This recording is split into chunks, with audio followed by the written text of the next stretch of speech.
Olá, sejam bem-vindos a mais um vídeo. Hoje irei reagir a, deixa eu ver aqui rapidão, o que realmente aconteceu com Johnny Lewis. Caso criminal. Estou muito empolgado com essa nova série de casos criminais que eu estou reagindo aqui no canal. Eu gosto bastante e pretendo fazer muito vídeo, né? Eu curto muito. E esse também é um estilo de vídeo mais sossegado para mim, né? Eu simplesmente relaxo um pouco junto com vocês. Caramba, essa luz está estralando aqui, não é? Espera aí. E agora? Tá mais tranquilo? Ou não tá? Deixa eu virar pra cá. Agora tá melhor. Enfim, quem sabe faz ao vivo, né? Aqui as coisas é assim, velho. Então vamos lá, sem muita enrolação. Já desliga aí as luzes do seu quarto. Se deita aí e vamos assistir esse caso criminal aqui, tranquilíssimo, tá? Vamos lá e play! Oi, bonitas e bonitos, tudo bom com vocês? Começando mais um vídeo aqui no canal. Se você é novo por aqui e ainda não está inscrito, aproveita e já se inscreve aqui embaixo para não perder nenhum vídeo novo, que tem vídeo novo toda semana. Aproveita e deixa o like para mim bem no comecinho do vídeo, que me ajuda muito na divulgação, então não esquece. Playlist completa do Quinta aqui na descrição para vocês, já contei muitos casos no canal, então vão lá maratonar. Quinta Misteriosa também é podcast, para quem não sabe, então o link do nosso podcast está aqui na descrição para vocês. Aproveita e me segue nas redes sociais que eu vou deixar aqui na tela, me acompanhe por lá. E agora bora começar o caso de hoje.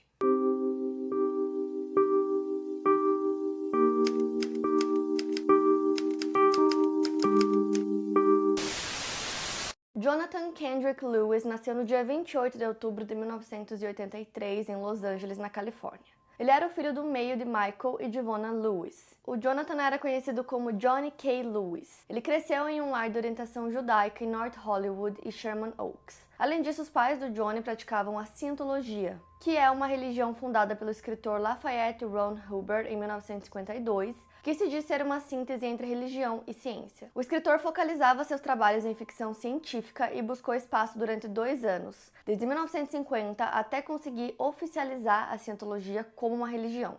Nela, acredita-se que o ser humano é imortal e a religião estimula que as pessoas eliminem seus traumas para que tenham a mente limpa. A Cientologia ainda diz que a sobrevivência do homem depende dele mesmo, dos outros e de interações cósmicas. Por conta de algumas crenças dessa religião, ela é vista em alguns países como uma seita que faz lavagem cerebral em seus adeptos. Dentro da Cientologia, Michael e Devonna alcançaram o nível mais alto chamado Operating Theta. Segundo o próprio fundador da Cientologia, esse é o nível que oferece causa consciente e voluntária sobre a vida, pensamento, matéria, energia, espaço e tempo. Desde seus 6 anos de idade, o Johnny era levado por sua mãe para audições e ele rapidamente conquistou os agentes, conseguindo seus primeiros trabalhos aos 7 anos de idade. O seu primeiro trabalho foi um pequeno papel em um vídeo de segurança de escada rolante. Além desse, ele trabalhou em comerciais de TV, incluindo um comercial da Pizza Hut. O Johnny tinha talento e isso levou a conseguir aparições em diversas séries como Seven Heaven, Malcolm in the Middle e Drake and Josh. Aos 18 anos, no início dos anos 2000, ele já tinha ganho uma quantidade razoável de dinheiro e deixou a casa dos pais no Valley, mudando-se para Hollywood. Ele morou com outros atores em um local que ficou conhecido como Wilton Hilton pela indústria do entretenimento. Era basicamente uma fraternidade para os jovens talentos de Hollywood. Em 2005, ele começou um relacionamento com a Katy Perry, que na época ela estava no começo da carreira na indústria da música, e eles frequentaram diversos tapetes vermelhos juntos. A imagem mais desleixada do Johnny, de quem parecia que havia acabado de levantar da cama, contrabalanceava a imagem mais adolescente que a Katy tinha. Além disso, o fato das religiões das famílias de ambos serem tão diferentes e até contrapostas, já que a família da Katy era evangélica, trazia essa imagem de que eles poderiam ser opostos. O romance entre os dois não durou muito tempo, no ano seguinte eles já não estavam mais juntos, mas teria sido algo intenso, com diversas especulações de que 2 músicas do álbum Teenage Dream fizessem algum tipo de referência ao Johnny, sendo elas The One That Got Away e Circle the Drain. O Johnny também tinha comportamentos diferentes da maioria dos atores da época, ele se conectava mais a questões ligadas à poesia, à filosofia, ele não frequentava muitas festas nem fazia uso de drogas ou álcool. Um dos amigos do Johnny, o ator Jonathan Tucker, disse entre aspas: "Isso era o que fazia o Johnny ser especial, sem drogas, sem álcool, apenas poesia e filosofia." E foi nessa época que ele participou da série The O.C., onde ele interpretava o personagem Dennis Childress. apelidado de Chili. Essa é uma das minhas séries favoritas e foi a primeira vez que eu vi o ator fazendo um papel na TV. A série acontece em torno das histórias de um grupo de adolescentes de Newport Beach, na Califórnia, e as histórias de suas respectivas famílias. A participação dele na série encerrou em 2006 e depois disso ele fez papéis em séries como Bones, CSI e Criminal Minds, no qual ele interpretou um serial killer que era carismático de uma maneira sombria. Depois ele conseguiu um papel na série Sons of Anarchy, que teve seu primeiro episódio lançado em setembro de 2008. A série fala sobre uma gangue de motoqueiros que segue as próprias leis e comanda de maneira secreta o tráfico de armas da cidade de Charming. O Johnny interpretava o personagem Kip Epps, que tinha o apelido de Half Sack, e era um candidato ansioso que esperava se tornar um membro da gangue e fazia trabalhos pesados. Esse personagem do Johnny era querido pelo público, mas acabou sendo morto porque o próprio Johnny quis deixar a série em 2009. Ele optou sair porque ele disse que acreditava que os enredos estavam ficando muito violentos e ele não queria mais fazer parte disso. Uma fonte próxima do Johnny revelou a People que o Johnny estava se irritando em relação ao enredo e sentia que seu personagem estava se tornando uma piada semanal e ele não gostava disso. O Johnny queria focar na escrita, ele constantemente escrevia poemas, roteiros e chegou a iniciar 2 romances, além de encher seus diários com diversas reflexões filosóficas. Depois de deixar a série, ele aproveitou o dinheiro que ele tinha ganhado para se dedicar ao seu objetivo, e nessa mesma época ele ficou sabendo de uma casa para escritores e atores chamada Vila dos Escritores, através de um fotógrafo que ele conhecia, e em abril de 2009 ele entrou em contato com a dona do local e se mudou para a suíte vermelha no 2º andar. Essa casa era bem luxuosa, aconchegante, tinha vigas de madeira exposta e móveis rústicos antigos. A dona da casa é a Catherine Davis, uma senhora de quase 80 anos, conhecida por seus hóspedes como Miss Cathy. Ela quem administrava a Vila dos Escritores e ela tinha nascido no Texas e se mudado para a Califórnia nos anos 1950. Antes de se casar com James Davis, a Catherine frequentou a Universidade da Califórnia em Los Angeles. Em 1958, o casal deu à luz a Margaret Leslie Davis e resolveram comprar uma grande casa no bairro Los Feliz. Nos anos 1980, a Catherine e o James se divorciaram e a filha deles já tinha saído de casa, então a Catherine começou a viver sozinha. Ela começou uma carreira como corretora de imóveis e usou a casa onde morava para fornecer uma espécie de lar temporário para os clientes, enquanto eles procuravam as próprias casas. Com o tempo, o local evoluiu e se tornou uma espécie de pousada para escritores, artistas, diretores. Então, era uma casa bem grande, né? E o valor para poder morar lá era bem alto, era entre $1.650 a $3.000 por mês, dependendo do quarto, e geralmente era um quarto com uma sala de estar e banheiro privativo.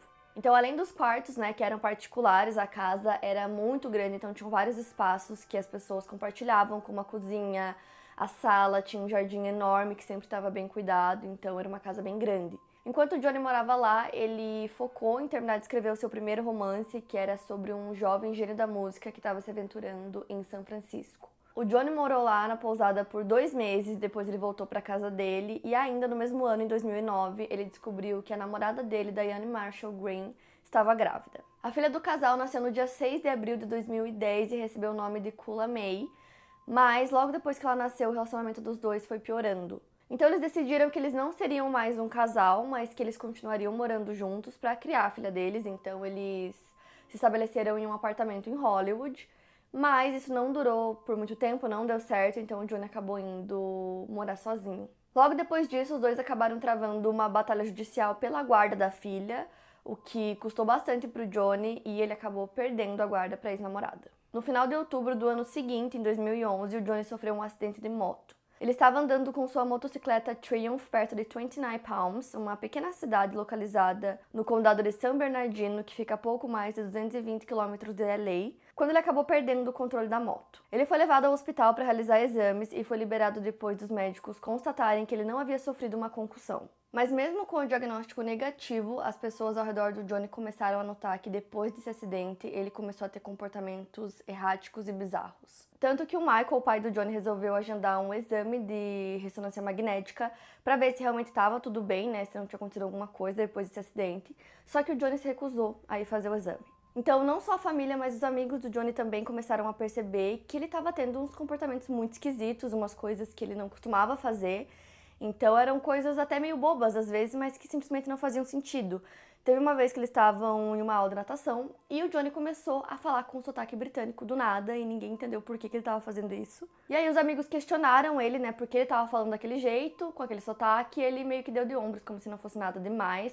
E isso foi em dezembro de 2011. Porém, no início de 2012, esses comportamentos dele, que eram apenas estranhos, assim, meio incomuns, começaram a se transformar em violência. No dia 3 de janeiro, Johnny estava na casa dos pais dele, em Las Vegas. Ele estava morando lá com os pais desde o acidente. E aí a mãe dele estava na cozinha fazendo omelete, ele estava lá junto com ela. E ele tinha comprado essa casa para os pais. Então ele disse para a mãe dele que ele ia sair, dar uma volta. E ele saiu vestindo a calça do pijama e uma camiseta. Começou a andar pela vizinhança e aí ele passou por uma casa e ele disse que ele pensou ter ouvido gritos vindo de dentro da casa. Então ele decidiu invadir a casa. Porém, a casa estava vazia. Tipo assim, não tinha ninguém na casa e logo depois que ele invadiu, chegaram 2 homens que moravam na casa e eles pediram pro Johnny se retirar, porque ele estava invadindo uma propriedade privada. O Johnny se recusou a se retirar e nisso eles começam uma luta corporal. E aí tinha uma garrafa de água, que eu acho que era de vidro. O Johnny pega essa garrafa, começa a ameaçar e correr atrás dos homens com essa garrafa. Ele acerta os 2 na cabeça. Então os 2 homens começaram a lutar com o Johnny. E aí numa tentativa de fugir, ele mordeu o braço de um dos homens. Mas eles conseguiram segurar ele até que a polícia chegasse. Para justificar os seus atos, o Johnny disse que ele estava apenas agindo em legítima defesa.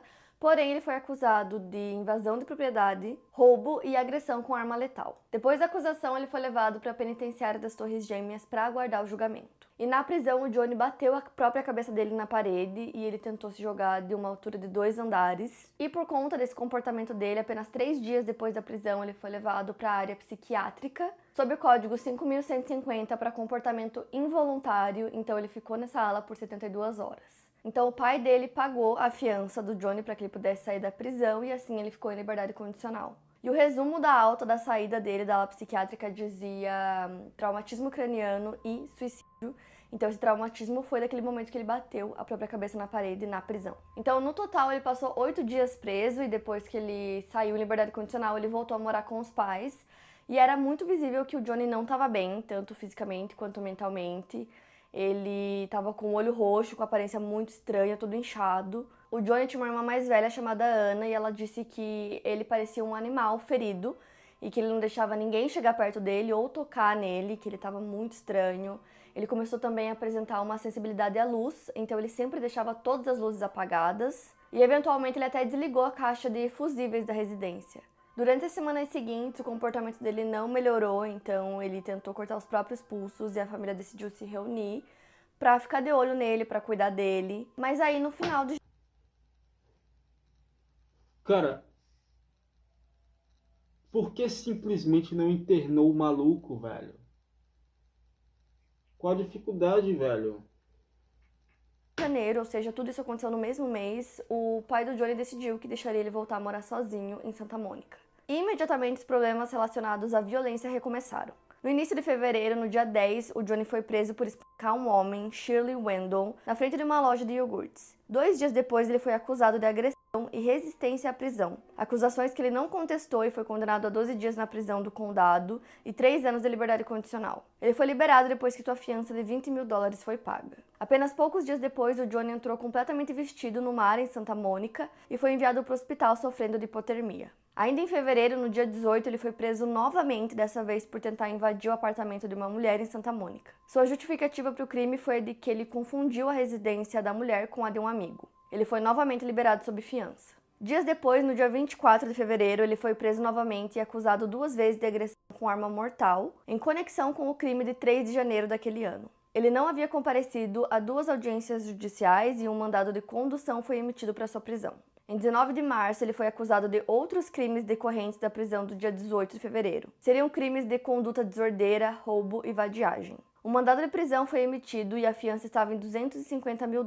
Novamente, ele perdeu diversas audiências e no dia 27 de março ele foi preso pelo incidente ocorrido em janeiro. E ele decidiu se declarar inocente, permanecendo sob custódia até o seu julgamento. A condição mental do Johnny piorava com o tempo. Alguns meses depois, em maio, o seu amigo Jonathan Tucker foi buscá-lo e levá-lo ao tribunal para cumprir alguns compromissos. Ele disse que o Johnny parecia ser outra pessoa, descreve que sua aparência estava semelhante à de um veterano de guerra que sofre de problemas que afetam a mente. Segundo ele, o Johnny estava com a memória ruim e não conseguiu estabelecer uma conversa lúcida e coerente. Os médicos prescreveram 2 medicamentos para o Johnny, mesmo com as receitas, ele se recusava a tomar os medicamentos e a família estava começando a achar que ele fingia que tomava, que ele só colocava o remédio na boca e depois que ele jogava fora. Para o pai do Johnny, parte do problema relacionado à saúde dele estava relacionado ao fato de que ele não tinha recebido um diagnóstico claro do que ele realmente tinha. Então o pai dele tinha várias dúvidas e acreditava que ele poderia estar sofrendo traumatismo crânioencefálico. E ele achava isso por conta de vários episódios que tinham acontecido recentemente, né, como o acidente de moto,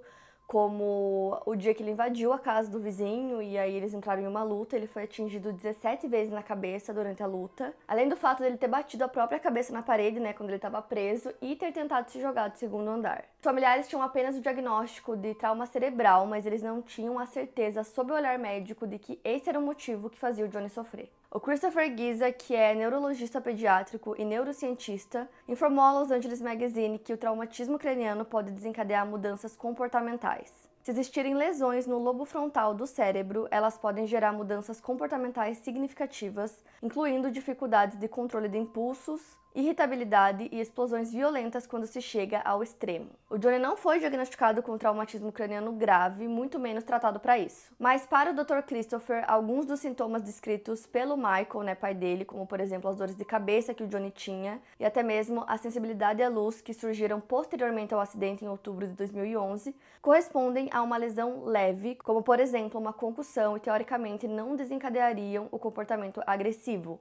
Depois do seu último encontro com a lei, o Johnny permanecia na prisão e nesse meio tempo seu advogado Jonathan Mendel tentava persuadir os tribunais para que permitissem que o Johnny pudesse cumprir sua pena de prisão em um centro de tratamento, pois acreditava-se que seria melhor devido ao seu estado mental. Entretanto, o Johnny não fazia uso de substâncias ilícitas para justificar sua estadia em um centro de tratamento. Inclusive, colegas de prisão relataram posteriormente que ele teve diversas oportunidades para usar drogas, mas ele sempre recusava. Em 23 de maio de 2012, depois de 2 meses na prisão, o Johnny foi levado para Ridgeville Ranch, em Altadena. O local se denominava como uma instalação de diagnóstico duplo, tratando dependentes químicos e pessoas que tinham psicose. Então, trata-se de um local equipado com uma lista de atividades que incluía ecoterapia, que é um método terapêutico que utiliza cavalos dentro de sua abordagem, e haviam também atividades como yoga, meditação e terapia de arte. Os familiares do Johnny acreditavam que ele permanecer na instalação seria melhor para ele do que ficar na prisão convencional. O advogado estava pedindo para que o Johnny permanecesse na instalação para evitar um julgamento. Então, o Johnny fingia que ele era viciado em maconha, né, para poder ser tratado no local com uma pessoa que abusa de substâncias. Mas essas alegações não convenciam os conselheiros e nem os outros pacientes que estavam sendo tratados lá. E para conseguir permanecer no local, o Johnny começou a dizer que na verdade ele era alcoólatra, então as pessoas começaram a acreditar mais nele a partir disso, mesmo não sendo verdade. Então, assim, ele tinha recebido um diagnóstico, né, questionável, ele estava sendo tratado para um vício que ele não tinha, mas mesmo assim ele apresentou várias melhoras no estado mental dele depois de alguns meses na instalação. Em julho de 2012, ele escreveu no seu diário que naquele dia em específico ele estava se sentindo mais completo. Ele sentia como se partes dele tivessem sido roubadas durante o sono e espalhadas pelo mundo, mas agora essas partes começaram a voltar. Já o advogado do Johnny continuava buscando por um acordo judicial, propondo que ele permanecesse 1 ano no Ridgeville Ranch ao invés da prisão. O Johnny, por sua vez, estava convencido de que seu caso seria arquivado e ele continuava argumentando que suas atitudes haviam sido em legítima defesa. Baseado nisso, ele decidiu demitir o seu advogado e ser seu próprio representante, algo que foi permitido pela juíza do tribunal Cynthia Ophig. Em 8 de agosto, ele não teria contestado sua acusação de agressão com arma mortal, e no dia 17, ele não havia contestado sua acusação de roubo, segundo o que apontam os registros do tribunal. Ele achou que passaria apenas mais alguns dias na prisão e estaria livre novamente, mas ao invés disso, ele foi condenado a 1 ano de prisão por agressão com arma mortal,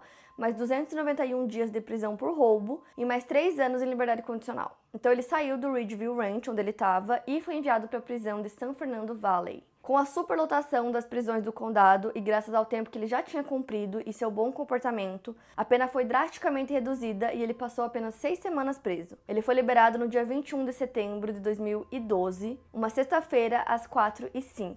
Logo na noite de sua saída, ele se hospedou no Los Feliz Hotel, em Atwater Village, em Los Angeles. E naquele domingo, o Michael ajudou o filho a comprar roupas novas e o levou ao vale para buscar sua motocicleta Triumph. Então o Johnny pede para o pai dele entrar em contato com a Vila dos Escritores, porque ele disse que queria voltar a morar lá.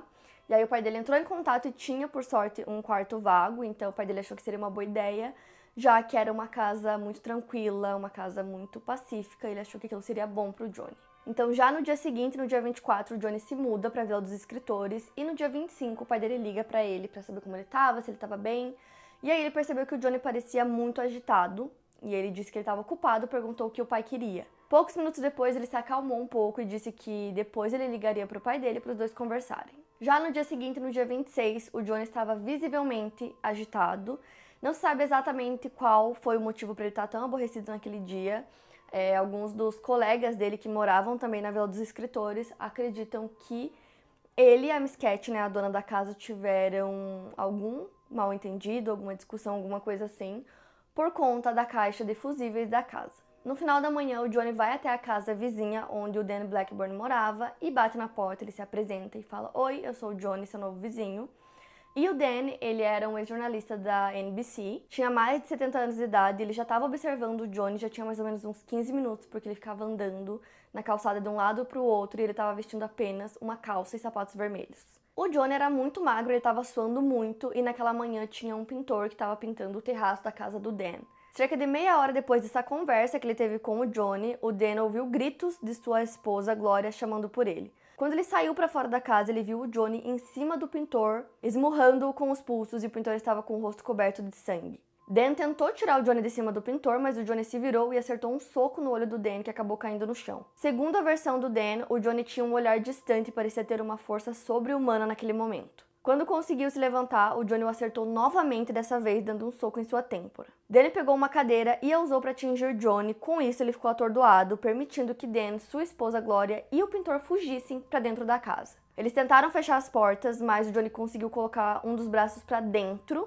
E depois dos três fazerem muita força e baterem a porta 4 vezes, o Johnny tirou o braço. Eles fizeram uma barricada, segurando a porta enquanto ligavam para a polícia. Pela janela, o Dan foi capaz de ver o Johnny pulando a cerca de madeira voltando para a Vila dos Escritores, e ele disse que ele pulou sem dificuldade alguma, de maneira bastante habilidosa. O Departamento de Polícia de Los Angeles já havia respondido uma ligação anterior para o local a respeito de uma pessoa que ouviu gritos, e eles já estavam a caminho. Quando chegaram ao local na Lowry Road, número 3605, eles viram o corpo do Johnny, de 28 anos, no meio da entrada da garagem, com o crânio partido ao meio. A polícia notou que a cavidade ocular esquerda estava cedendo e concluíram que o crânio havia partido à esquerda do seu centro. Observando a cena, eles determinaram que ele havia caído ou se jogado do segundo andar da residência, de uma altura de mais de 4 metros, e ele morreu de maneira instantânea. Ao entrarem na casa para averiguar o local, eles acabaram encontrando uma cena mais horrível ainda. O primeiro andar da casa estava impecável, mas ao subirem as escadas para o segundo andar,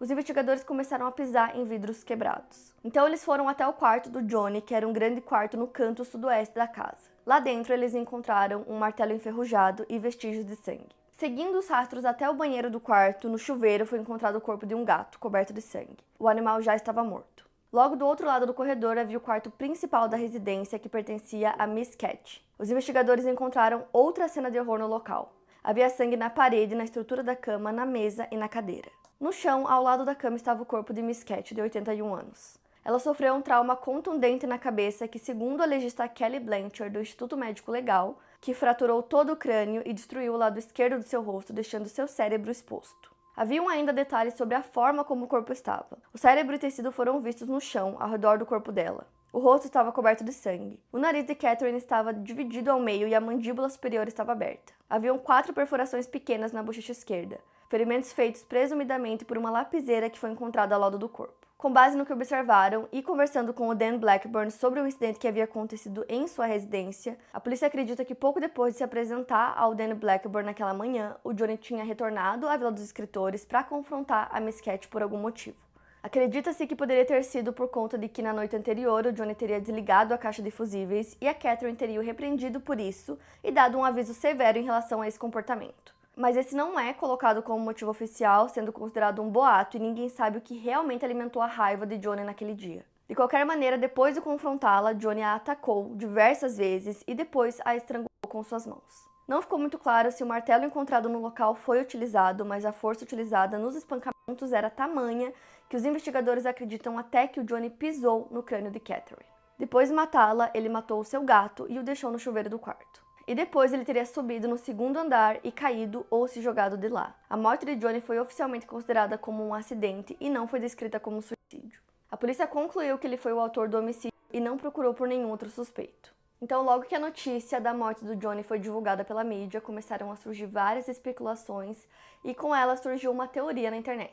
A teoria seria de que o Johnny estava fazendo uso de uma droga conhecida como bath salts ou sais de banho, que é uma droga fabricada de maneira ilegal e que muitas vezes contém uma substância chamada MDPV, que é semelhante à anfetamina e é um pó, que pode ser inalado, pode ser injetado.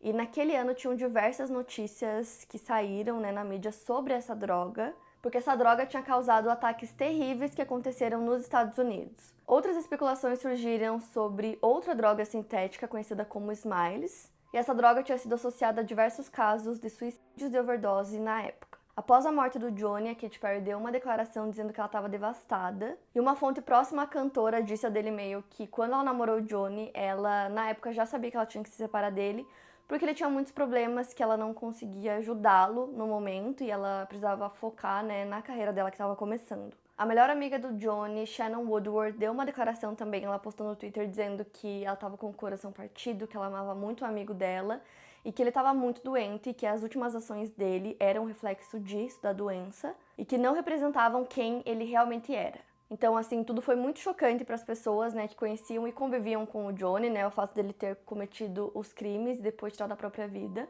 Foi algo que chocou todo mundo. O advogado dele, que foi aquele que ele demitiu depois, disse que ele conseguia perceber que o Johnny tinha muitos problemas e ele estava com alguns problemas mentais que ele precisava se tratar e que ele chegou a recomendar que ele fizesse tratamento, mas que o Johnny recusou. Já um ex-chefe do Johnny chamado Kurt Sutter, criador de Sons of Anarchy, postou na rede social Twitter que ele gostaria de dizer que ele estava chocado com os eventos relacionados ao caso. Mesmo assim, ele afirmou que era um fim trágico para um jovem talentoso que infelizmente se perdeu. O Kurt ainda disse lamentar profundamente que a vida de uma pessoa inocente tenha sido levada em seu caminho destrutivo. Um serviço memorial foi feito para o Johnny no dia 7 de outubro de 2012. Michael descreveu seu filho como uma estrela brilhante, que era admirada pela família e que depois de sua morte eles teriam que olhar para cima. Quando o relatório dos exames toxicológicos realizados no Johnny foi emitido após 2 meses de sua morte, para surpresa de todos, o relatório demonstrou que não haviam drogas ou álcool em seu sistema. Não havia indícios de nada, nem sais de banho, nem Smiles, metanfetamina, nenhuma outra droga.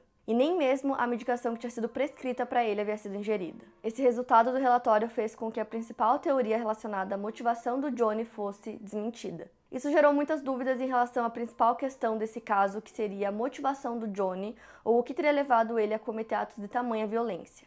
Críticos da cientologia apontaram a religião como uma problemática, já que dentro dessa igreja há uma resistência à psiquiatria, dizendo que... Cara, eu ia dizer a mesma coisa. Quando ela mencionou a cientologia logo no início, eu pensei, com certeza deve ter alguma coisa a ver. Com certeza.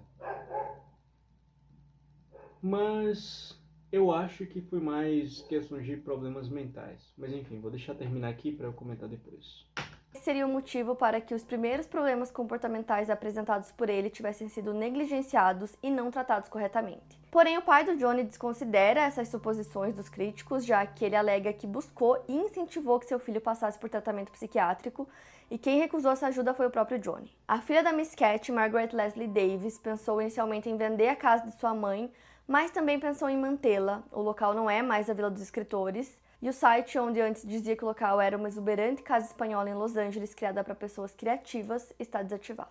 Ao total, o Johnny Lewis esteve em cerca de 33 produções, contando com filmes e aparições em séries. E até hoje ele é lembrado por muitos desses papéis. Decidi trazer para vocês mais um caso sobre ator essa semana, no último vídeo também foi, porque são casos que eu sinto que a maioria das pessoas não conhecem, não sabem. Até hoje eu recebo muitos comentários sobre um vídeo que eu fiz anos atrás, que é o caso da Brittany Murphy, que até hoje muitas pessoas comentam no vídeo dizendo que nem imaginavam que tudo aquilo tinha acontecido. Ok. Beleza, o que realmente aconteceu com Johnny Lewis? Bom, eu acho que foi problemas mentais mesmo. Provavelmente problemas mentais ou crime passional, né, velho? Logo aqui bem no início, quer dizer, próximo ao final, é mencionado que o pai do Johnny faz ligações para ele e ele está um pouco agitado, né? Qual seria o motivo, velho? Será que ele fez aquilo com a moça antes? Um dia antes de ir lá na casa do outro velho lá? Ou aconteceu tudo no mesmo dia? Por qual motivo ele estaria nervoso? Provavelmente planejando, será? Ou foi o gato? Ele testou com o gato e aí ficou agitado e no outro dia testou na moça, né? Provavelmente é um bom cenário. É um bom cenário para pensar. Aqui o gato e a moça. Acho que crime passional tá fora de cogitação, porque teve aquele acidente nele que deixou ele meio com mudança de comportamento, então provavelmente foram problemas mentais mesmo. Isso aqui acho que tranquilão. Se não tivesse aquele acidente ali logo no início, aí você poderia dizer que era um crime passional. Ele fez por puro prazer, quer dizer, adrenalina, né? Porque você vê, o cara é exemplar pra caramba, gostava de poesia, música, era um ator, e aí do nada começou a enlouquecer. Se não houvesse o acidente, seria crime passional, mas como houve o acidente, vai ser aí problemas psicológicos, cara. Não tem mais ninguém, não é mencionado nenhum amigo, né? Então seria isso mesmo, problema mental ou crime passional. Mas o crime passional está fora de cogitação, como eu disse. Se não houvesse acidente, já sabe, repetir isso 3 vezes. Eu ainda acho que eu vou ver ele logo, né, na série CSI e Criminal Minds. Mas eu tenho que ver. Eu acho que eu vou acabar vendo um pouco da atuação dele. E Filhos da Anarquia também, né? Que é a série que ela mencionou, dos motoqueiros. Enfim, esse foi o vídeo. Deixa aí nos comentários sua sugestão de conteúdo para eu estar reagindo. Então é isso. Valeu. Falou.